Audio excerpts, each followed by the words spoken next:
Good afternoon, everyone. Thank you so much for joining us on this rainy day in Aspen, and I promise that we will give you more than shelter from the elements. We're also going to give you some great pearls of wisdom from these three experts on China and Russia sitting by my side, so it's going to be well worth your time, I promise you.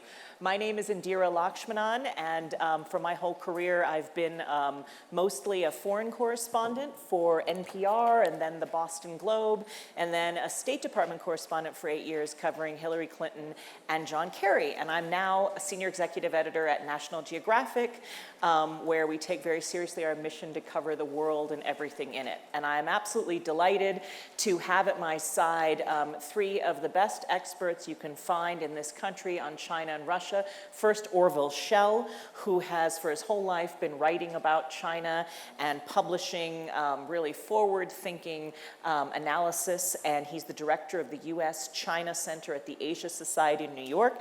Next to him is Ambassador Bill Taylor, who's a former U.S. ambassador to Ukraine and now the vice president at U.S. Institute for Peace for Russia and Europe. And next to him is Liz Economy, who is on a leave from Hoover Institution at Stanford and working as a senior advisor on China at the U.S. Department of Commerce, and she's also a lifelong China expert. So let's get going with our topic here, and I want to start out with Orville asking you, our panel title that we were assigned is framed along this sense of grievance. These two incredible forces in the world, Xi Jinping and Vladimir Putin. Tell us about Xi. What are the formative experiences in his life that made him into the leader he is today, and why would you call that grievance? Well, I think if you look at the situation we confront with China, and I should say with Russia as well, you cannot explain what Xi Jinping and Vladimir Putin are doing by sort of conventional policy analysis of their notion of national interest. Because actually, both of them are leading their countries into a kind of a suicidal situation. So I think we have to look someplace else to kind of understand what it is that is motivating these big leaders, and they are very much from big leader culture. And here I think one of the things they share in common, and certainly this is true, and Bill can talk more, I think, intelligently about Putin, is both of them have grown up on narratives, which are essentially the Leninist narrative of what imperialism is. And what is imperialism? Imperialism was Lenin's sort of analysis of how the Western world, the developed world, oppressed, exploited, colonialized, imperialized, victimized, and I should say, humiliated the third world. And I think both of these countries and these societies are so steeped in that narrative, and it is finally a narrative of grievance. And it's very interesting to me that, when the Chinese foreign ministry doesn't like something, I mean, there are many ways of putting it, but one of the things which I always thought was comical, and then I started to think, no, it's not comical. It's very telling. They say, in Chinese, it's 伤害中国人民的感情. It wounds the feelings of the Chinese people. And I think actually it does. And this narrative is very deep, and I think it's what drives them, the two leaders under discussion today, forward. And both have also these elaborate sort of visions of rejuvenation, the recrudescence of empire. For Xi Jinping, it's this idea of, to restore China to greatness, and rejuvenation. And that's what his China dream is all about. So I think we have to kind of throw into this equation, an analytical equation about what's going on, a little measure of narrative, psychology, because actually it doesn't explain itself very well otherwise. Bill, I want to put the same question to you, but it's interesting because, Putin certainly portrays himself as the bare-chested, bareback rider of horses, former KGB chief, all of this. He has never portrayed himself as being aggrieved by the West, and yet there is grievance there, deep below the surface, that is fueling his actions, I think. And I'd like to hear from you, what are his moments that shaped him? I suppose some of that has got to be the end of the Cold War and the collapse and, splintering of the Soviet Union. So how has he also been forged in grievance? So, Indira, you're right, and Orville's exactly right, that we have to look in a broader context here, and even, I would say, even broader than these two men. Certainly on the Putin side, people who know Russian history much better than I, in particular the Ukrainians, and in particular East Europeans, they know the history of Russia that goes back centuries. And the history of Russia for a long time has been autocratic, has been aggressive, has been oppressive, has been expansionist. And so when we look at Putin, and President Xi as well, but in particular on Putin, it's not just the personality. Now, you're right, Indira. The personality was shaped undoubtedly by KGB, East Germany, fall of the Soviet Union, humiliation in some real sense. There's no doubt about that. Rise to power in St. Petersburg, working for the mayor. Some president of Russia wanted to have somebody who would treat him well if he were to take power, so Yeltsin found his man. And Putin started off in 2000 or so, kind of soft autocrat, if you will. Nonetheless, in his head is this, what you referenced, the greatest geopolitical catastrophe of the last century. It was the dissolution of the Soviet Union. And he had that in mind. And he was really lucky in the first part of his tour as president. That oil prices rose dramatically. He was able to make the bargain with the Russian people. I'll take care of the politics. Your life will get better. Sure enough, it did. And then started to turn sharp in 2008 or so. We started to see this change, and that has gotten worse. We should have seen some things about 2008 when he invaded Georgia. He then, of course, as we know, switched with Medvedev for one period, and Medvedev let a couple of things go, like Libya, where the Russians didn't veto, didn't block an action there. And he comes back a little more aggrieved, as you say. So this has undoubtedly shaped him over that period of time. He is now focused, and we talked a little bit about this earlier, focused on Ukraine, because he thinks that Russia is very broad, and it includes Ukraine. Ukraine doesn't exist for him. And so to take it back is what is motivating him right now. I'm sure Indira will get into more of that later. Okay.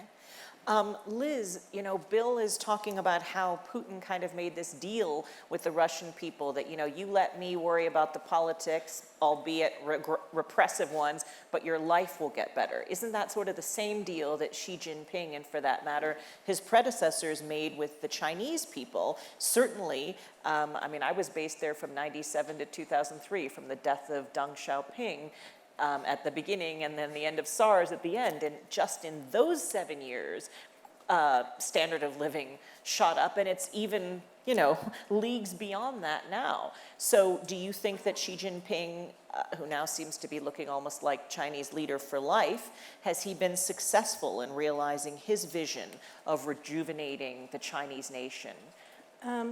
So it's great to be here. I should make one note before I start, and that is that my comments are my own and don't reflect those of the US government.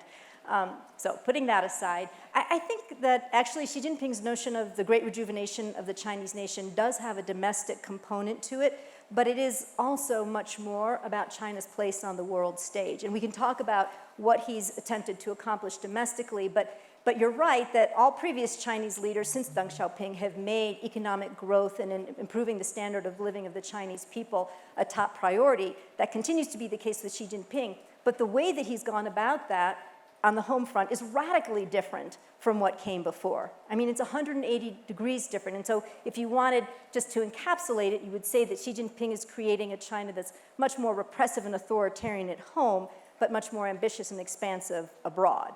So let me just talk about the ambition and expansion abroad, because I think in some respects, that's probably the element of Xi Jinping's sort of vision that most Chinese would subscribe to. I think many more would take issue with what he's been doing on the home front. But let's just talk about the sort of global ambition.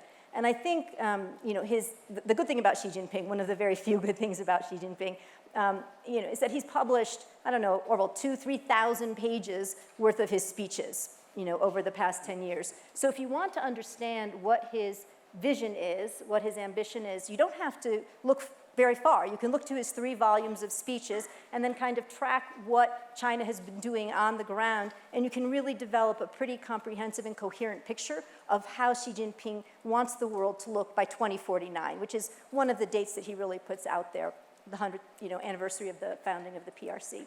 So I would say he sees transformation across a number of dimensions. First, redrawing really the very geographic boundaries of China. Sort of what we see now with Putin in Russia, but to include first and foremost, of course, Taiwan, but also the Diaoyu Senkaku Islands. We saw the border conflict, the first deadly border conflict with India in 40 years, a year ago during the COVID, when COVID pandemic was at the height in India. There's the South China Sea.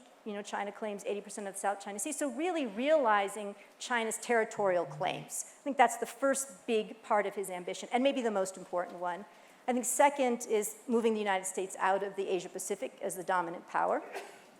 He says Asia is for Asians to govern. That doesn't mean Japan. It means China, of course.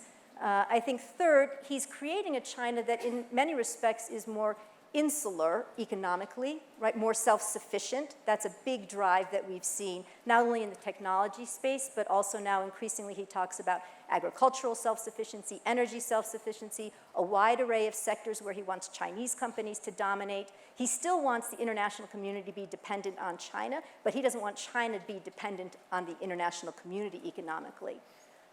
Fourth, I would say he has a vision that's I think brought to life through the Belt and Road Initiative, which is really about increasing China's presence, its influence globally, first through hard infrastructure connectivity, but then digital infrastructure. So we're talking, subsea cables and e-commerce and satellite systems, and then political influence, right? So if you're a Belt and Road country and you sign up, to Huawei Smart City, you can also take advantage of training on how to write your internet governance laws.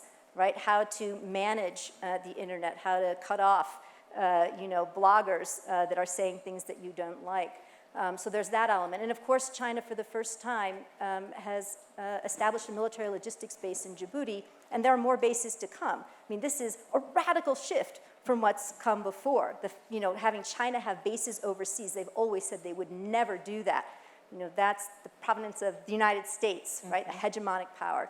And then finally, and this is an area that I think a lot of people don't focus on very much, but has increased, at least I'll say in the US government, has become a focus of some attention, and that's China's role in terms of setting standards and norms globally, right? So looking to have issues around human rights and internet governance, development to somewhat of a lesser extent, reflect Chinese values and priorities, and trying to make shifts within the United Nations on governance. And that's an area, for example, where the Russians have worked very closely with the Chinese. So Liz, a very short follow-up on that, and I know you don't speak for the US government, but since you currently have a seat at the table at Commerce, I want to ask you to what extent China's current economic woes are a restraint on Xi Jinping's ability to project power in all the ways that you've laid out for us. Yeah, I think right now, so Xi Jinping, China is really two countries, right? It's a country of, 600 million people that live on $150 a month, and they continue to live on $150 a month. And then you have another 800 million or so that are part of the rapidly, growing, fast, dynamic parts of the coastal provinces. Xi Jinping has made a commitment, I think, so really two economies, one that's growing very fast and is very dynamic, and another that is kind of just sitting there. But he's made a commitment to increase the military budget, to grow China's military. He says he wants a People's Liberation Army that is capable of fighting and winning wars. I don't think that right now the economic constraints or economic challenge that he's facing would prevent him from taking action, for example, on Taiwan. What prevents him are other things, like not being sure that he can do it effectively. Okay. That's an issue. So we can circle back on yeah, that. we can talk more about that. Okay. But I don't think there's much right now. COVID is a constraint. But economically, I don't see that as a constraint right yet. Okay. Orville, you spoke to us earlier about these national narratives that both nations face, the kind of Leninist, anti-imperialist playbook of exploitation, victimization, humiliation, and how they've shaped both leaders' approach to domestic and foreign policy. So tell me how this vision, of course, these are two different leaders, but they've been shaped by some of the same forces and ideologies. How have those ideas in some ways helped breed success for each man versus in other ways led to huge blind spots that may, create big pitfalls for them to fall into? It wasn't, I think it's within some of our lifetimes we remember when there were phrases like, China, the sick man of Asia. And I think it was that notion that somehow China was disesteemed, it was hapless, helpless, hopeless, that really did put some fire in the belly of the Chinese people to make something of their country. And under the Chinese Communist Party, they in fact have. And you can't sort of take that away from them. The problem was that Deng Xiaoping came along and opened the country up, and we had this idea that they were reforming. They weren't going to become like us. But bit by bit, we were seen to be converging, and America, during 9 presidential administrations, embraced China under the rubric of engagement. And China's success, developmental success, really depended enormously on that embrace, to be integrated into the world market system. And it was sadly, and remember, 1989 was a terrible year for China. That was the Beijing massacre. We thought reform was over, but no. Deng Xiaoping brought it back, Jiang Zemin brought it back, but then what happened? Xi Jinping put a stake through the heart of it. And We're skipping over Hu Jintao entirely. Well, he's a kind of a curious interim. Okay. He was sort of neither here nor there. And when that happened, we ended a period, and we don't have a new policy yet, a new operating system for our relationship with China, but it also just transformed everything. So, after 1989, when the Soviet Empire fell apart, Bill Clinton recored the notion of engagement. How? By saying that open markets would equal open societies ultimately. It's a crude kind of generalization. But then that all ended. And so we're kind of nowhere now. The relationship collapsed, just in a vortex being dragged down to we don't know where, and we don't know where the off-ramps are, and we don't know how to find them. And I find it exceedingly alarming.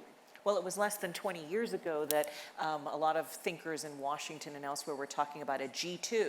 There was going to be, China and the US, and forget the G7 and the G20, we were going to be a G2. That never came to pass. So, you know, Well, that was back in the day when Xi Jinping had just come into power and Right. people thought he might end up being a reformer.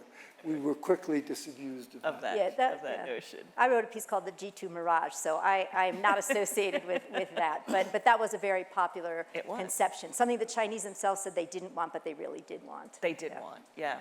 So, Bill, I think that, you know, with you being a former ambassador to Ukraine, I think everyone here really wants to hear from you.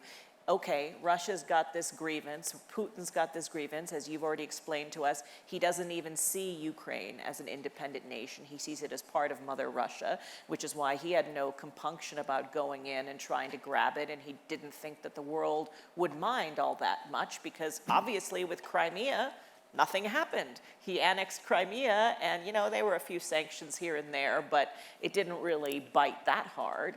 So now that he got more of a blowback than he was expecting, and all these sanctions piling upon sanctions, how do you, I mean, it's hard for me to imagine that he's just gonna let go, put his tail between his legs and go home. I don't see that.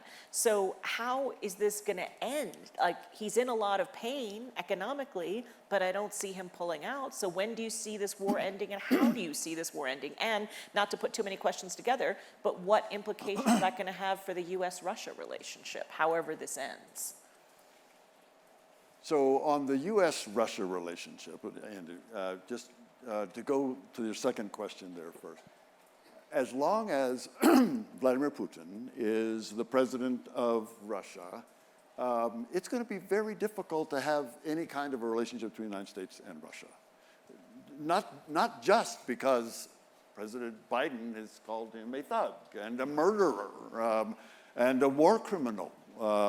And even guilty of genocide. Not just that, but that has an effect. It is also by what the Russians are doing, and this gets to your question about Ukraine, and it also gets to this question about norms, Liz. We'll come back to that, but the Chinese with a norm with respecting sovereignty. And territorial integrity, the Russians don't respect that, obviously. And that will be an issue in the relationship as well. But the drive that Putin has for imperialist expansion. I mean, we talked. You and I talked, and we talked about how Putin thinks that Ukraine's not really a country, it's really part of Russia, so that is not really aggression, it's just kind of taking back lands. Well, taking back lands came up last week, 2 weeks ago now, when President Putin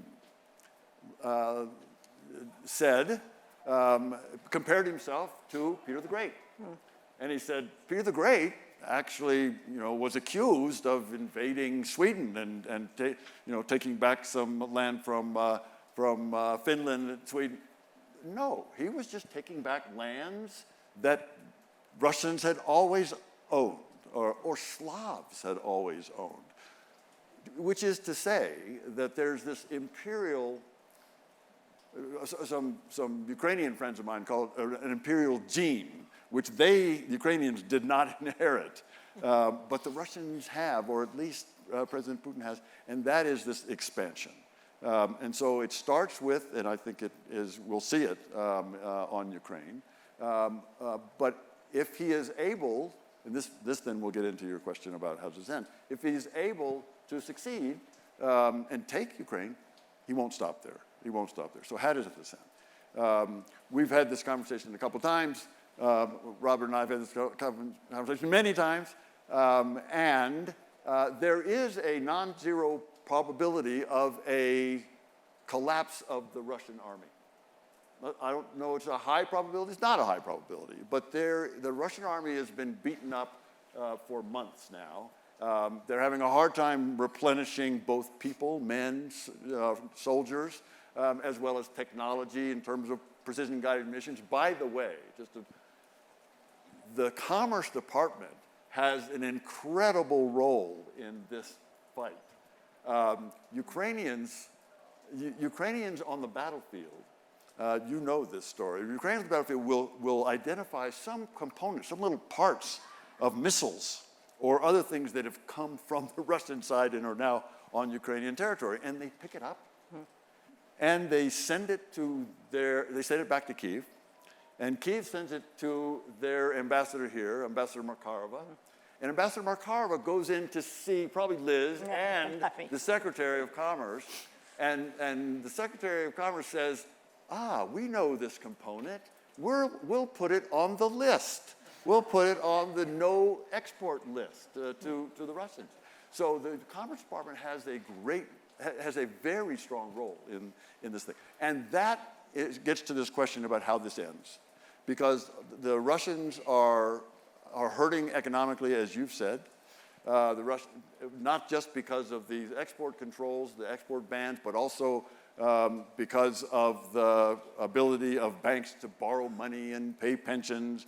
That is affecting their ability. And the Ukrainian military, which we haven't talked about yet, has done an incredible job and continue to do an incredible job. And if we are able to provide the Ukrainian army the weapons, the heavy weapons, the ammunition, the fuel, the political support, then they will continue to fight. So one scenario is the Ukrainians are able to push the Russians back to the borders of the 23rd of February this year, at which time there could be some negotiation. That could be an end. Or it could be this long, drawn-out slog. Because the Ukrainians will not give up. The Russians will continue to push. They'll get weaker. And the Ukrainians, even in that scenario, in the end, I think will prevail. 1 year, 2 years? How long do you think it's going on? So Ukrainians are saying now that there's going to be, they think, with the weapons coming in, this is always with the assumption of the weapons coming in, that the next several months are going to be critical for them to be able to turn the tide. So they've lost these two towns that we've all read about, Severodonetsk and Lysychansk, in Donbass. But they are able to hold and begin to push back in the south. And if they can reverse the momentum, which they intend to do, and start to push back, and if the weapons come in, and the Russian military has to be bad, continue to be bad, in particular the ground forces, then next several months, the Ukrainians have this in mind before winter to do, and that could lead them to. Now, the long drawn out scenario, that could go a year, that could go longer. Liz, I want to ask you what lesson Xi Jinping is drawing from the Ukraine crisis.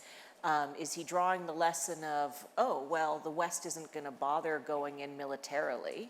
They're not actually going to put boots on the ground, so therefore I can just go in and seize Taiwan and grit my teeth and suffer whatever sanctions and it's okay? Or is he drawing the lesson, I don't really want to have all those economic sanctions. I mean, if we're basing it on what he's done in Hong Kong, which is completely violating the one country, two systems promises that were made with the 97 handover. I mean, I just wonder, does he think that the US and the Western allies have a strong enough spine to do anything if he goes in and does what China has always believed, that Taiwan is part of the territorial integrity of mainland China? Yeah. So I think probably Xi Jinping is taking a couple of different lessons from what's going on with Russia and Ukraine, bearing in mind that I think he's made clear that Putin, he said, right, that he believes that Putin's personality is very similar to his own, right? He said that to Putin, and that Putin is his best friend in the international system. And he said that in a speech that he delivered. So there's a very close personal relationship. So whatever pain and challenge this is causing China right now, that personal relationship is important to Xi Jinping. I think we just need to put that out there. Lessons I think that he's drawing, I think first, I think the Chinese have been surprised at the strength and the rapidity of the deployment of the sanctions, right? And the fact that we had the United States, the EU, Japan, Australia, sort of major players in Asia, the US, North America, and Europe, all aligned, because China's been working very hard to try to separate Europe out from the United States, talking a lot about strategic autonomy, which is a European buzzword, trying to elevate that without much success. So I think, number one, they've been surprised at the sort of coherence, the cohesiveness of the Allied response. Second, Ukraine is fundamentally different in terms of any kind of U.S. Military commitment. Although we don't have a commitment to come to Taiwan's defense, we do have the Taiwan Relations Act, which commits the United States to provide Taiwan with arms sufficient for Taiwan to defend itself, and we have written to the TRA a commitment that the United States has the capability to defend Taiwan. Again, there's no explicit commitment, from the United States to Taiwan to come to its defense. But we also have seen in recent months Japan step up and say that Taiwan's security is integral to Japan's own security, right? Australia has made comments about Taiwan. South Korea may. It's said very little so far, but they have a new president who's very forward-leaning when it comes to the U.S.-Korean alliance. We don't know where they're going to go. So I think there's a lot going on in the region, and I think the United States is trying to embed Taiwan more and more, in the region, right, to make it, to elevate its standing.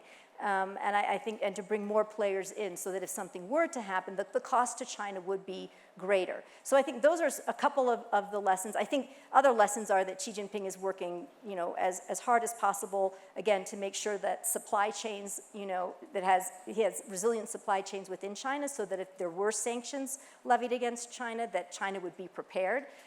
And I think the other lesson is they've looked at Russia and been very surprised at how poorly the Russian army has fared. And so I think another lesson is, if we're going to go and do this, we need to be prepared to do it and get it done quickly. And so I think, and probably stockpiling weapons. And so I think maybe it causes Xi Jinping to take a step back. He has said that, incorporating Taiwan into the mainland is one of his 14 must-do items. So we know he has it as a top priority.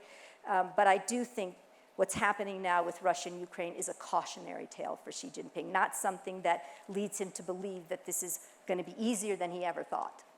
Well, I think it's interesting to me that 25 years ago, being in Hong Kong at the time of the handover, people were saying then, oh, they're going to make Hong Kong so great that that's going to be the model, that, that's going to be the model that convinces Taiwan that it should willingly and voluntarily come back into the fold because life is going to be so great in Hong Kong. Well, that didn't happen, and no. Xi Jinping has absolutely done a reverse, so much repression there that they're clearly not going to come in voluntarily. No, so sure not. That's why, that whole concept that was something that Jiang Zemin and others were, I think, promoting, yeah. That's ancient history. I want to leave time for questions, but before that, just quick lightning round. I want to hear from you, Orville. What do you think is the most constructive thing that the U.S. could do to either stop, reverse, or somehow ameliorate this, what seems to be a gathering Cold War 2.0? I find myself in the curious position of being quite supportive of what our government is doing. And it has two components. Yay, Orville. I think we've all, different periods of our history, had some issues with our government. I think I'm very pleased that they've kept the door open, and they're trying to keep tension on the line with China, trying to talk to China. That's not an easy thing to do now. It's not a very reciprocal exercise. You dialogue, and you go nowhere. At the same time, I think they're proper in being rather tough, and because I think that, finally, is the best deterrence, and the piece of the deterrent strategy that I think is most effective is what Liz alluded to, the allies, partners, and friends being sewed together in a closer and more effective group. And I think that is happening, and that is Xi Jinping's great accomplishment, to bring about exactly what he feared most. All right, Bill, lightning round. What is, how serious are the threats from Russia and China to the U.S.? So on what you characterized, Indira, as the Cold War 2.0, I think that may not be the right way to think about it. Okay. There was we could go through all the characteristics of the old Cold War, of the Cold War, and some of that doesn't apply right now. The ideology might be part of it, but also if by that we think that, and Orville, you referred to this, that the Russians and the Chinese are in this alliance. They've been careful not to say alliance, but that's not right either. Because of what you said, there is this attempt to have a conversation with the Chinese. There's not an attempt to have a conversation with the Russians right now. There just isn't. Mm-hmm. Okay, 30 seconds, Liz, so we give time for the audience. You know, he says they're not an alliance, Bill says that, but yet earlier this year, China and Russia announced this no limits friendship. And then very soon after the no limits friendship, Putin invaded Ukraine, and Xi Jinping looked kind of surprised to me.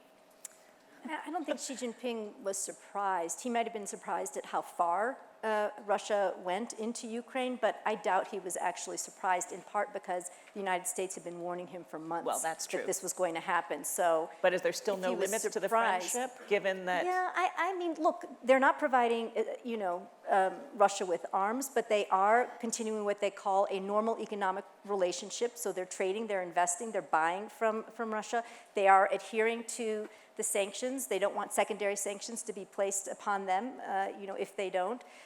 So I think they're trying to thread a pretty fine needle. But I actually do think that they're quite closely aligned in many respects, aligned, as I said, by the personal relationship, but also historically, over decades, they've worked together in the United Nations. Russia has subsumed its regional economic ambitions within China's Belt and Road Initiative. They work together on the Shanghai Cooperation Organization. When I look across the range of issues, I find Russia and China much more closely aligned than either one is with Europe or with the United States. So I do find it a source of pretty significant concern. All right, let's take some questions from the audience. I'm going to take 3 at a time. I saw this gentleman put his hand right up in the air, and then after him, we'll go to this gentleman and this third gentleman here, and then we need some ladies to raise their hands for the next round of 3. All right, quickly, please, so that everyone has a chance. Francis, is it on? Okay. Francis Najafi from Phoenix, Arizona. I'm sorry, we can't hear you. Francis Najafi from Phoenix, Arizona. I want to shift this debate to another side, and that is the one that I believe Washington is struggling with, accept the fact that the world is now multipolar and changed, and that in fact other major powers have also, unfortunately, a strategic interest that we're having a hard time accepting. At a time when our country itself is facing massive, major, strategic, domestic, and global challenges. Okay, so let me summarize. So here's this. a question. Here's a question. is? When do you think Washington, both on the right and the left, come to terms with the fact that the world is multipolar and changed? Got it. Okay, multipolar. Second question right here. Gaurav Kapadia from New York. By the way, what a last name for working at the Commerce Department. I know. I have a very simple question, which is we haven't talked much about what Russia or China or the world looks like post the Putin or Xi. And I'd be curious as to whether it's sudden or over a very long period of time, how that affects the future of the countries and international relations. Good. And the third gentleman there. Hi, I'm Bob Rosenblatt, Washington, D.C. Intergenerational trauma. So it makes me wonder how much, because the Ukrainians have been tenacious in their fight, how much the Holodomor has played in their ability to just not lay down in front of Putin. Okay. Good, thank you. So the first one is about why the U.S. needs to accept it's a multipolar world, and how should we do this? Who'd like to take that? Liz, you want to start? I think to some extent the United States has accepted it. One of the things that the Biden administration says all the time is we can't do this alone, right? That we have to have our allies and our partners with us. I think they recognize that there is a serious challenge, not just the type of geostrategic challenge that we're saying, but a real values-based challenge that China and Russia are posing to the liberal international order. And I think there's a vast world of emerging economies that have their own interests that we need to engage in new ways. So I think there is an understanding, an awakening within Washington about the nature of the changing sort of geostrategic and geopolitical landscape, and I think coming to terms about how to change our own behavior, how to respond to those changes. I think we're moving in that direction right now. I'm not saying we're there, but I think there is an appreciation. So I agree, but I also think that what we're seeing now is a demonstration of the value of U.S. leadership. Yes, allies, well, by definition, strong alliances need a leader, and we've stepped up. The United States has stepped up, and people may have been surprised. Putin was probably surprised. Xi's probably surprised. But we have stepped up, and that's been a force for good. And I think there is a value in that leadership. Orville, can you take the question about what Russia and China will look like post-Putin, post-Xi, even though it may be hard to envision that at the moment? I mean, part of it depends on how they go, right? Yes. I do think that China will be the superior partner and Russia will be the inferior partner. But in a certain sense, they're like Jack Sprat and his wife, and they could together lick the platter somewhat clean because, Russia has immense natural resources. And China has manufacturing and trade capacity. And so I think they didn't always historically get along very well. There are lots of discord in their past, but they're stuck with each other right now. And there are some symmetries between them that if they work it out, who else is China going to get? North Korea? Iran? Pakistan? I mean, there are not a lot of great options out there for partners. Bill, can you briefly address the question about intergenerational trauma in Ukraine and how much what they experienced before could be at play with their tenacity now? Sure. So Ukraine has a very rough history under the Tsars, under the Soviets, and under the Russians. And that has been crystallized in the past 8 years with the invasion that began in 2014, but in particular in the past 4 months, that are going on 5 months. And there is an intergeneration. I mean, Ukrainians know, their grandparents have told them about the Holodomor, about the famine. Stalin starved 4 million Ukrainians to death intentionally. That's still there. That's real there. And that's come, we talk about this food problem. Well, that resonates with Ukrainians.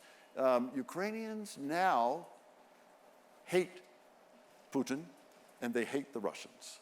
And that's going to last. That's something that Putin has generated. All right, let's take 3 last questions here. I see a woman in the back row there. I see one right here in the hat. And I'm sorry. All right, you start, and then can you bring it over to the lady in the hat after? Hi, Yeah. my name is Julia. Yes. To what extent is Russian and Chinese behavior now been prompted by Western aggression, especially the encirclement of NATO and Western allies on both countries' borders, noting that the fact that historically China has not shown very much aggressive behavior except for their territorial sovereignty. Sorry, so your question is whether Russia's behavior is because it feels encircled by NATO? To what extent do we see Chinese and Russian behavior now been prompted by Western aggression, especially encirclement of their borders? By NATO expansion? By NATO and, Yeah, and okay, all right, so that's the first question. And then we had this lady down here in the hat. And let me see the other hands. Okay, yes. Someone with a baby back there, yes. So there is a lot of talk about changing world order, especially Ray Dalio is talking about that quite a bit. So what is U.S. doing about dollar currency and preventing China from becoming the next world order? Okay, all right, and the gentleman with the baby. It's Paul Bryant, and my question is directed towards currency. Right now, the UAE is accepting the renminbi, and purchase of fuel? How does that affect the currency of the dollar as a reserve currency? And, you know, people are paying Russia in rubles. How does that affect the overall? Russia's right now gaining about $1 billion a day because of that. How does that affect us in a trajectory long term? Thank you. All right. So the first is NATO expansion. Bill, I'm going to let you take that. And then the second and third questions are related. They're both about the dollar as the reserve currency. So NATO poses no threat to Russia. Russia knows this.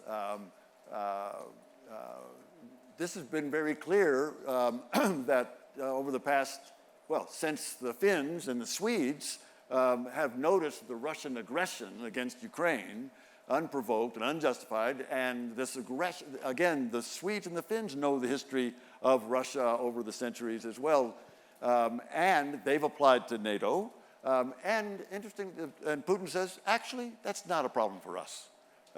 It's not NATO, it's Ukraine that he's after. Liz, can you take the question about the reserve currency?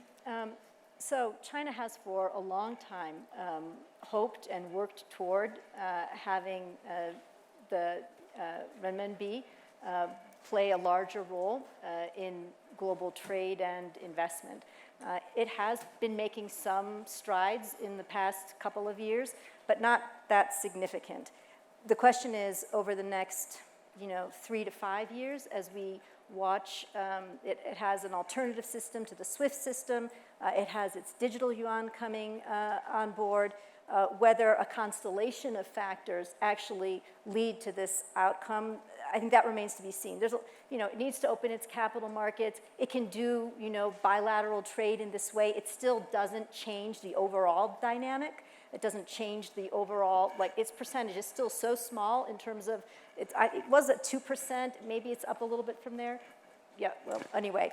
So I think it's possible looking forward, but right now I don't see it as a serious threat to the dollar as the world's reserve currency. I did want to say one quick thing in response to the person who asked about sort of a post-Xi, period, because I do think it's interesting to think about whether or not what's going on in China right now, whether China, whether you could force Xi Jinping to move to the second line, really to take a step back, because he has scored a number of own goals. There are a lot of domestic pressures within China. China faces a lot of headwinds from the international community at this point. There seems to be some discord within the elite of China right now, within the Standing Committee of the Politburo, among the moderates opposed to Xi Jinping. So I wouldn't, put it, not that he's not going to be reselected as General Secretary of the Communist Party in October, but who knows, maybe come the spring he's not selected as president for his third term. I wouldn't put that as a zero probability. And as far as what China could look like, I think there's a great set of papers that's come out from Stanford. I would commend them to everyone here by Jennifer Pan that looks at sort of survey research in urban areas in China and finds exactly what Orville started off with, which was this discussion of engagement and whether engagement was going to produce or contribute to, not produce on its own, sort of a move within China toward something that more approximated a market democracy. Anyway, in these survey research, they find that the majority of urban elites surveyed support greater freedom of speech, support the right to protest, support private property rights. They're still nationalistic, but you see that same kind of modernization theory coming to life in this survey research. So I don't think, just because we don't see dissent and discontent and protests in China today, we shouldn't assume that it doesn't exist. I wish we weren't out of time, because I'd love to hear whether any of that exists in Russia too, but we're going to have to leave it for talking to folks in the after-party realm since we're out of time. Please join me in thanking our wonderful panelists.